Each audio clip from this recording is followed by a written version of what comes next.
Hi, hello and welcome to my channel Charulata Accounts. Class 11க்கான காமர்ஸில் third chapter கடைசி video இது. Comparison between industry, commerce and trade. We know very well what is industry, what is commerce and what is trade by the end of this lesson, isn't it? So, just அந்த first comparisonே வந்து meaning தான் கொடுத்துருக்காங்க. Meaning of industry is extraction, reproduction, conversion, processing and construction of useful products. So industryல என்ன பண்ணுவாங்க அப்படின்னா they will be producing the goods. Okay, in the industry is the place where the goods are manufactured or extracted or reproduction is taking place or conversion of raw materials into the finished goods. So industry is that place. Commerce, coming to commerce, meaning activities involving distribution of goods and services. As I said earlier, commerce acts as a link between the producer and the consumer. Coming to trade, purchase and sale of goods and services. In the trade, both the purchase and the sale of the goods and services will happen in case of trade. So this is the meaning. First comparison. Second comparison, scope. Scope regarding industry is it consists of all the activities involving conversion of materials and semi-finished products into the finished goods. See, because I have told you the industry are classified on the basis of activity and on the basis of the size. So இதெல்லாம் அந்த activity பேஸ்லேயும் size பேஸஸ்லேயும் நம்ம பிரித்து பார்க்கும்போது எல்லா ஆக்டிவிட்டீஸும் involve ஆகிருக்கு. Primary இண்டஸ்ட்ரியில் ரா மெட்டீரியல்ஸை extract பண்ணுறாங்க. Secondary இண்டஸ்ட்ரீஸில் என்ன பண்ணுறாங்க, அந்த ப்ரைமரி இண்டஸ்ட்ரியிலேருந்து எடுத்துகிட்டு வந்த ரா மெட்டீரியல்ஸை ஃபினிஷ்டு கூட்ஸாக மாற்றுறாங்க. அந்த ஃபினிஷ்டு கூட்ஸாக மாற்றுறதுக்கு நிறைய ப்ராசஸ் இருக்குது. அதை வந்து மேனுஃபேக்சரிங் இண்டஸ்ட்ரியை கன்ஸ்ட்ரக்ஷன் இண்டஸ்ட்ரீஸாக கேட்டகரைஸ் பண்ணுறாங்க. மேனுஃபேக்சரிங்கில் ஃபஸ்ட்டு அனலைஸ் பண்ணுறாங்க டிஃப்ரெண்ட் எலமெண்ட்ஸ். அப்புறம் சிந்தட்டிக் இண்டஸ்ட்ரியில் வந்து வேரியஸ் இன்க்ரீடியன்ஸை ஒரு நியூ ப்ராடக்டாக கன்வெர்ட் பண்ணுறாங்க. ப்ராசஸிங் இண்டஸ்ட்ரீஸில் வந்து stages of successive stages of மேனுஃபேக்சரிங்கை ஃபினிஷ்டு ப்ராடக்ட்ஸாக கொண்டு வராங்க. எப்படி சுகர் கேன்லேருந்து சுகரை கொண்டு வராங்களோ அந்த ப்ராசஸ் நடக்குதோ அது நடக்குது. அசம்பிளிங் இண்டஸ்ட்ரியில் வந்து டிஃப்ரெண்ட் காம்போனன்ட்ஸை பார்ட்ஸ் எல்லாம் வெவ்வேறு இண்டஸ்ட்ரியில் மேனுஃபேக்சர் பண்ணிவிட்டு அதை ஒரு பொருளாக உருவாக்குறாங்க. Either a cycle or a car, whatever it may be. So அதோட பார்ட்ஸ், சைக்கிள் வந்து மொத்தமாக ஒரு இடத்துல மேனுஃபேக்சர் ஆகாது. அதோட காம்பனன்ட்ஸ், அதோட பார்ட்ஸ் வந்து வெவ்வேறு இண்டஸ்ட்ரியில் நடக்கும். அது எல்லாத்தையும் ஒரு இடத்துல அசம்பிள் பண்ணி they make it into as a one product, either a cycle or a car, whatever it may be. So இண்டஸ்ட்ரிங்கிறது வந்து it involves all the activities conversion of materials into semi finished or finished goods. Whereas regarding the commerce அப்படின்னா it comprises trade and auxiliaries to trade. நான் சொல்லியிருக்கேன், trade அப்படின்னும் போது it involves internal trade, external trade எல்லாமே. இது வந்து இது it denotes buying and selling. ஆக்சிலரிஸ் to trade அப்படின்னும் போது இந்த ட்ரேடை வந்து ஹெல்ப் பண்ணுறது ஆக்சிலரிஸ் எதெல்லாம்னு பார்த்தீங்கன்னா இந்த transportation, banking, insurance, warehousing, இதெல்லாம் நம்ம ஆக்சிலரிஸ் டு ட்ரேட் அப்படின்னு சொல்லுவோம். அடுத்தது trade comprises exchange of goods and services. Commerce வந்து ட்ரேடும் ஆக்சிலரிஸ் டு ட்ரேட். பட் வேறு ட்ரேடு என்ன ஸ்கோப் அப்படின்னா கூட்ஸை எக்ஸ்சேஞ்ச் பண்ணுறதுக்கு ஹெல்ப் பண்ணுறது தான் trade. And then third comparison பார்த்தீங்கன்னா கேபிட்டல்.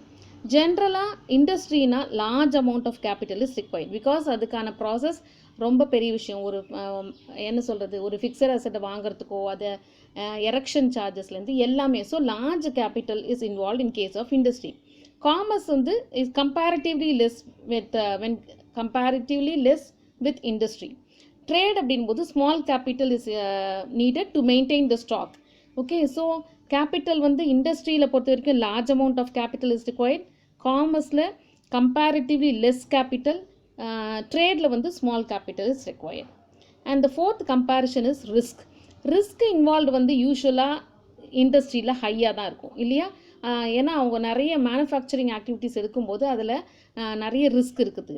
பட் காமர்ஸில் வந்து ரிஸ்க் வந்து லெஸ்ஸு, அதே மாதிரி ட்ரேட்லேயும் ரிஸ்க் இஸ் லெஸ். அப்புறம் சைடு அப்படின்னு பார்த்தீங்கன்னா இண்டஸ்ட்ரி என்ன பண்ணுதுன்னா it represents the supply side of the goods and services.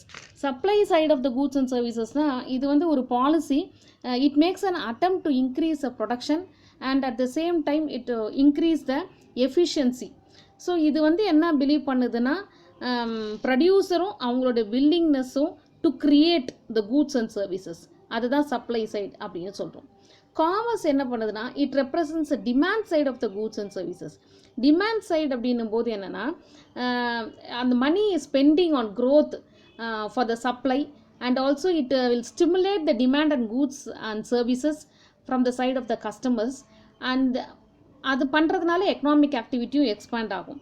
அவங்க என்ன பிலீவ் பண்ணுறாங்கன்னா believe that the customers demand the goods and services.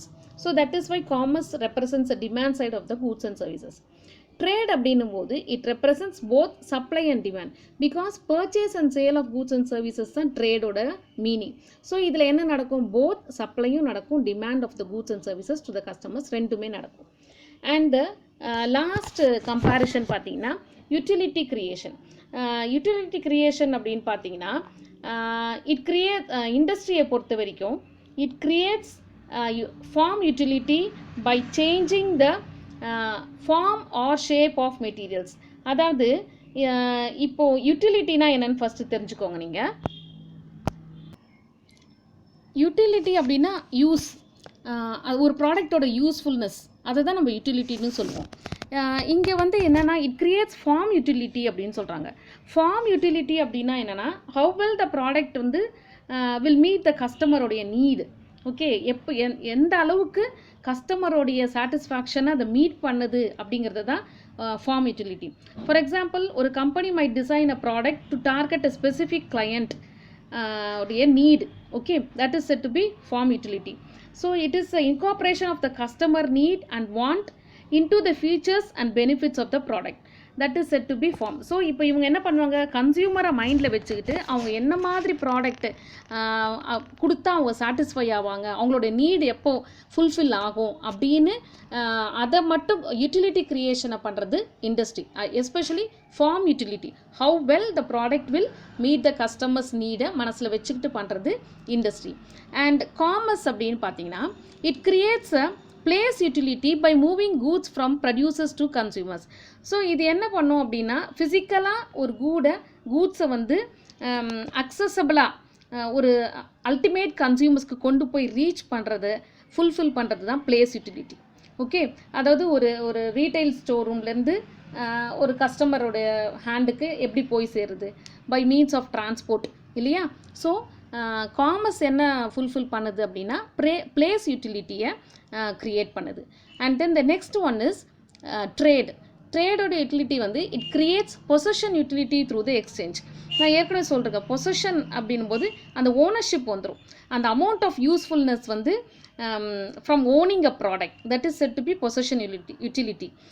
ஒரு காரை வாங்கிறோன்னா அப்போ அந்த காருக்கு அவங்க சொந்தக்காரங்க இல்லையா. ஸோ இந்த யூட்டிலிட்டியை க்ரியேட் பண்ணுறது எதுன்னு பார்த்தா trade. So these are the comparison between the industry, commerce and trade. There are 6 differences, this 6 comparisons. இது வந்து ஒரு long answer, important question. If you write any 5 that is enough. Okay, out of this எது சின்னதாக இருக்கோ அதை எடுத்து நீங்கள் compare பண்ணி எழுதிக்கலாம். This is about the third lesson. All the 7 videos are over regarding the third lesson. 6 or 7, I don't remember. So next module we will go for the chapter 4, sole proprietorship. Thank you, children.